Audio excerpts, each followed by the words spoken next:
All right, welcome to Module 7, Maintenance. Here's the best news you're going to hear in this entire course. You barely have to do anything. Seriously, compared to a gas car, maintaining a Tesla is ridiculously easy. There are no oil changes, no transmission fluid, no spark plugs, no timing belts, no exhaust system, no catalytic converter. Most of the stuff that breaks on a gas car doesn't even exist on a Tesla. But that doesn't mean there's zero maintenance. You still have tires that need rotating. You still have brake fluid that needs checking. You still have filters that need replacing. And you need to know when and how to get those things done.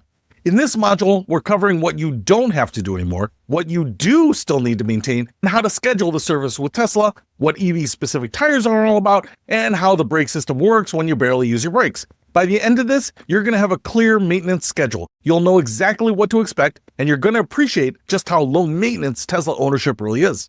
Let's dive in. All right, let's start with the fun part, all the stuff you never have to do again. No oil changes. This is the big one. In a gas car, you're changing the oil every 5,000 to 7,000 miles. That's twice a year for most people. You're paying 30 to 60 to 90 to 150 bucks each time, or more if you go to the dealership. You're spending time driving to the shop, waiting around, and then driving back. With a Tesla, there's no engine, no pistons moving up and down, no oil to lubricate everything. You never have to think about oil changes again. Not once, not ever, for the entire time you own the car. That's hundreds of dollars and hours of your life that you just got back. No transmission service. Gas cars have complex transmissions with fluid that needs to be changed periodically. Some cars need it every 30,000 miles, some go longer, but eventually it needs to be done, and it's not cheap. Teslas have a single-speed transmission. It's basically just a gear reduction unit. There's fluid in there, but it's sealed for life. You never touch it. Tesla doesn't even offer transmission service because it doesn't need it.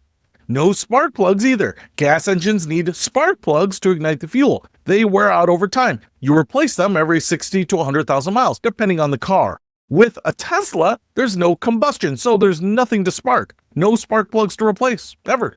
There's also no timing belt or timing chain. This is a big ticket item on gas cars. The timing belt coordinates the engine's moving parts, and if it breaks, your engine is toast. Replacing it costs anywhere from $500 to $1,500 to $2,000, and you have to do it every 60 to 100,000 miles. Teslas don't have timing belts. They don't need them. That's another huge expense that you never have to worry about. There's also no exhaust system. Gas cars have exhaust pipes, mufflers, catalytic converters. All of it rusts and deteriorates over time, especially in places with snow and salt on the roads. Exhaust repairs can be expensive. Teslas have no exhaust. There's nothing to rust, nothing to replace. You're done. There's no air filter for the engine. Gas engines need air to burn fuel, so they have these air filters that get dirty and need replacing. Teslas don't have an engine that needs air, so there's no engine air filter to change either. No fuel filter, same deal. No fuel system means no fuel filter. No coolant flushes for the engine. Gas engines have coolant systems that need to be flushed and refilled periodically. Teslas do have a cooling system for the battery and the motors, but it's a closed system, and the coolant is good for the life of the car. You don't flush it. And there's no emissions testing. In states that require smog checks or emissions testing, you have to take your gas car in every year or two. Teslas have zero emissions. No test is required, and in some states, that saves you $50 a year. So let's add this up. Over 10 years of ownership, you're saving yourself thousands of dollars on oil changes, transmission service, spark plugs, timing belts, exhaust repairs, and emissions testing. And you're saving dozens of hours of time just sitting around in waiting rooms at service centers. That's one of the hidden financial benefits of owning an EV. The purchase price might be higher, but the maintenance costs are dramatically lower. So to recap, no oil changes, transmission service, spark plugs, timing belts, exhaust, air filters, fuel filters, coolant flushes, emissions testing. You're basically done with the entire maintenance routine of a gas car. This is one of the best parts of going electric. All right, now let's talk about the maintenance that you do have to do, and the big one is tires. Tires on a Tesla wear faster than tires on a gas car. And there are 3 reasons for this. First one is weight. Teslas are heavy because of the battery pack. A Model 3 weighs around 4,000 pounds. That's 500 to 1,000 pounds more than a comparable gas sedan. More weight means there's more force on the tires, which means there's more wear. Second, torque. Electric motors deliver instant torque, and if you're not gentle with the accelerator, you're constantly putting stress on the tires. Every hard launch, every spirited acceleration, it's wearing down the tread. And third, the way people drive them. Teslas are fun, they're quick, and a lot of owners, especially new owners, can't resist that instant torque. The more aggressively you drive, the faster your tires wear out. So, how long do Tesla tires last? Well, it varies wildly. But if you drive smoothly and gently, you might get 30 to 40,000 miles out of a set. If you drive aggressively, you might get 15 to 20,000 miles. Some people with performance models who do a lot of launches get even less. The good news is that you can control this. Drive smoothly, don't floor it at every stoplight, use chill mode if you're having trouble keeping your foot light. Your tires will thank you. Now let's talk about EV-specific tires, because yes, these are a real thing, and yes, they absolutely matter. EV tires are designed to handle the extra weight and torque of an electric vehicle. They have reinforced sidewalls. They're built with compounds that reduce rolling resistance to improve the range, and a lot of them have foam inside the tire to reduce the road noise. Remember, Teslas are quiet, so tire noise is more noticeable than it would be in a gas car. Some good EV tire options are the Michelin Pilot Sport EV, the Pirelli P0 Elect, Continental Eco Contact, Hankook Ion. These are all designed specifically for EVs, and they'll last longer and perform better than regular tires. Can you use regular tires? Sure, they'll work, but they'll wear faster and they'll be noisier, and they won't give you as much range. Spend the extra money on EV tires, they're worth it. So, how much do they cost? Well, expect to pay anywhere from $150 to $300 per tire, depending on the model and the brand. So a full set is going to run you $600 to $1,200. That's not cheap, but it's in line with what you'd pay for high-performance tires on any car. Now, tire rotation. Tesla recommends rotating your tires every 6,250 miles, or if the tread depth difference between any two tires is more than 2/32 of an inch. This helps even out the wear and extends the life of your tires. You can do this yourself if you have a jack and jack stands and you know what you're doing. Or you can take it to a tire shop or a Tesla service center, and most tire shops will rotate your tires for $20 to $40. Now, let's talk about tire pressure. Check it monthly. You can see the pressure for each tire on the touchscreen. Go to service, then tire pressure, and if any tire is low, just add some air. Your tires should be at the pressure listed on the sticker inside the driver's door jamb. For most Teslas, that's around 42 to 45 psi. Low tire pressure hurts your range and your handling and your tire life. Keep them inflated properly. And one more thing, wheel alignment. Because Teslas are heavy and the roads aren't perfect, your alignment can get knocked out over time. If your car is pulling to one side or if your tires are wearing unevenly, get an alignment check. Tesla service centers can do this, or you can go to a regular alignment shop.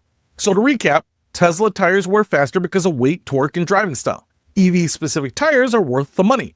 Rotate every 6,250 miles, check tire pressure monthly, and get your alignment checked if something feels off. Tires are the highest maintenance item on your Tesla, but if you stay on top of it, it's not really that big of a deal. Now let's talk about the brakes, because this is one of the weirdest things about owning a Tesla. Your brakes might last forever. In a gas car, you're replacing brake pads every 30 to 40,000 miles, maybe sooner if you do a lot of city driving or if you're hard on the brakes. Brake jobs will cost anywhere from a few $100 to a couple $1,000, and they're just a regular part of car ownership. In a Tesla, regenerative braking does most of the work. You're barely using your brake pads. Most of the deceleration comes from the motor, not the friction of the brakes. So the pads last way, way longer. How much longer? Most Tesla owners report getting 100,000 miles or more out of their brake pads. Some people go 150,000 miles without replacing them. It's kind of ridiculous. Now there is a flip side to this. Because you're not using your brakes much, the rotors and pads can develop surface rust, especially if you live somewhere humid or if the car sits for a long period of time.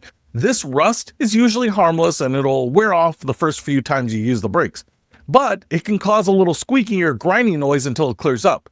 If you hear your brakes making noise, don't panic. Drive around for a little bit and use the brake pedal a few times to clean off the rust. If the noise doesn't go away after a few miles, then yeah, get it checked out. But most of the time, it's just surface rust.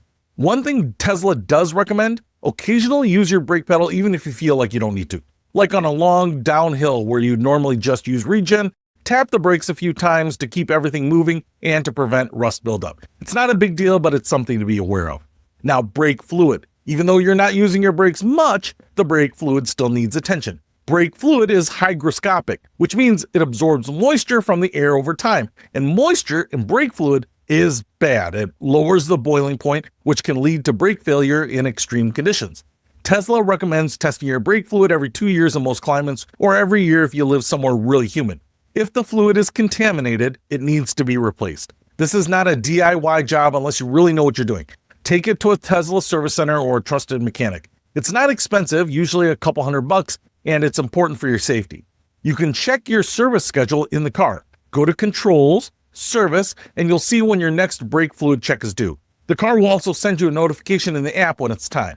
One more thing, brake calipers. These can seize up if they're not used regularly. Again, it's not common, but it does happen. If you notice your car pulling to one side when you brake, or if you smell burning, you might have a stuck caliper. Get it checked out right away. So to recap, your brake pads will last 100,000 miles or more because of the regen. Surface rust is normal and usually harmless. Use your brake pedal occasionally to keep things clean. Test your brake fluid every couple years, and every year if you live in a humid climate. And if something feels or smells wrong, get it checked out immediately. Your brakes are one of the lowest maintenance parts of the car, but you still need to pay attention to them. All right, let's talk about the actual scheduled maintenance Tesla recommends, because there's not a lot, but there are a few things that you need to stay on top of. First, the cabin air filter. This filters the air coming into the cabin. It catches dust, pollen, pollution, all that stuff. And over time, it gets dirty and needs replacing. Tesla recommends replacing the cabin air filter every 2 years. If you drive around in a really dusty or polluted area, you might want to do it more often. If you notice reduced airflow from the vents, or if the air smells musty, it's probably time to replace it. You can do this yourself, it's not hard. There are YouTube videos that walk you through it step by step. The filter costs about $20 to $30 on Amazon or from Tesla. And if you'd rather have someone else do it, Tesla service will charge you around $60 to $80 for parts and labor.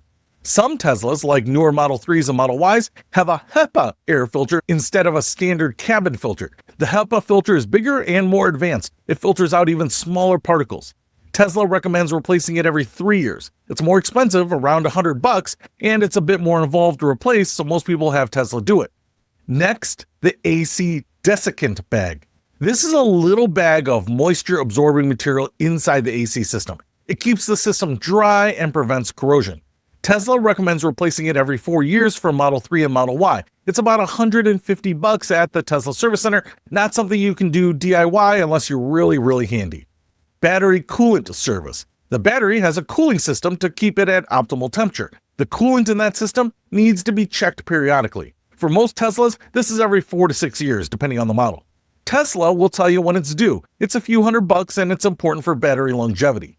Tire rotation, we already covered this, every 6,250 miles, or when tread depth varies by 2/32 of an inch. Brake fluid, every 2 years or every year in humid climates. And that's pretty much it. That's the entire scheduled maintenance list for a Tesla. Now, Tesla used to recommend a yearly service that included a bunch of inspections and checks. They've since backed off that. The current recommendation is basically, we'll tell you when something needs service. Until then, just drive your car.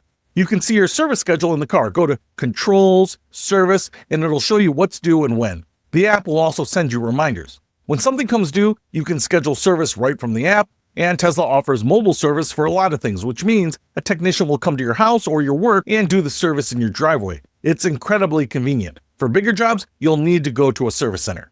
One more thing, if something breaks or stops working, don't wait. Schedule service right away. Teslas are generally reliable, but stuff does happen. A sensor will go out, a camera stops working, a door handle breaks. Whatever it is, get it fixed. Most things are covered under warranty if your car is still within the warranty period. And if you're out of warranty, don't panic. Most repairs aren't crazy expensive. Yeah, some parts are pricey, but you're still saving so much on routine maintenance that it eventually evens out.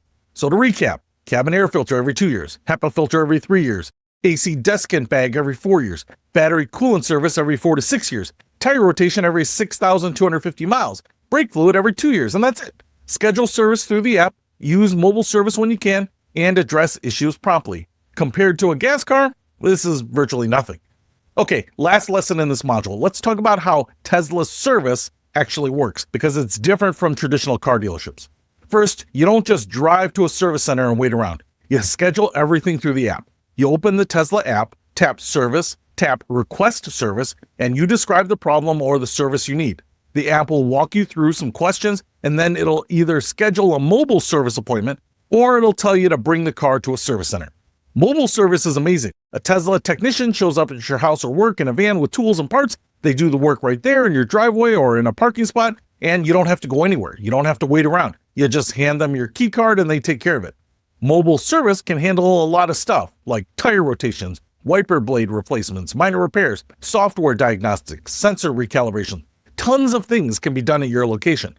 But there are some things that mobile service can't do. Anything that requires a lift, like suspension work or major brake service, that has to be done at a service center. and some parts aren't stocked in the mobile vans, so you'll need to go to a center for those. Service centers are Tesla's versions of dealerships, but they're service only. You can't walk in and buy a car. They're specifically for repairs and maintenance. Most major cities have one. Smaller towns might not, so you might have to drive a bit to get there. When you bring your car to a service center, you drop it off. They give you a loaner car if it's going to take a while, and they text you updates as they work on it. When it's done, you pick it up, pay through the app. It's all pretty streamlined. Now let's talk about costs. If your car is under warranty, which is 4 years or 50,000 miles for the basic warranty, and 8 years or 100,000 to 150,000 miles for the battery and the drivetrain, most repairs are free.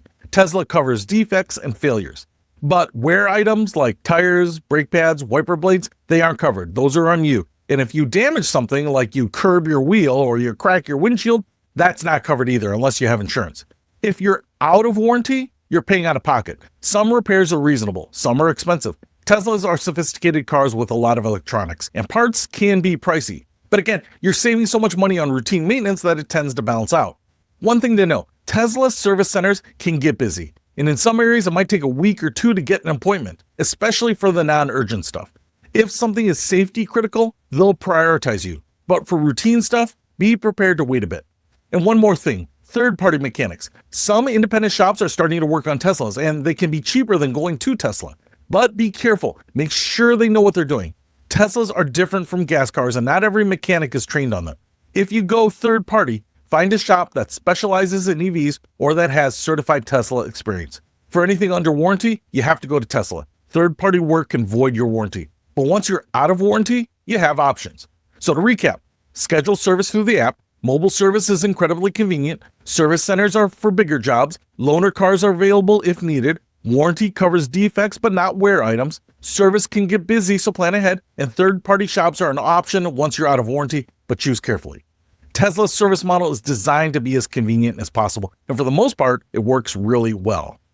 All right, that's Module 7. Now you know everything you don't have to do anymore, what you still need to maintain, how often tires need attention, what to expect with brake service, and how to schedule and manage maintenance with a Tesla. Here's the bottom line. Maintaining a Tesla is so much easier than maintaining a gas car. You're spending less money, less time, and less mental energy worrying about what needs to be done next. There's no oil change reminder sticker in the corner of your windshield. There's no 3,000-mile deadline looming over you. You just drive the car, and the car tells you when it needs something. It's pretty refreshing. The only real maintenance you have to stay on top of is the tires. Keep them rotated, inflated, replace them with EV-specific tires when the time comes. Everything else is on a multi-year schedule, and the app will remind you. Up next in Module 8, we're talking about safety features and full self-driving. We're going to cover what full self-driving actually is, what it can and can't do, and how to use it safely, and all the other advanced driver assist features that make Teslas some of the safest cars on the road. I'll see you there.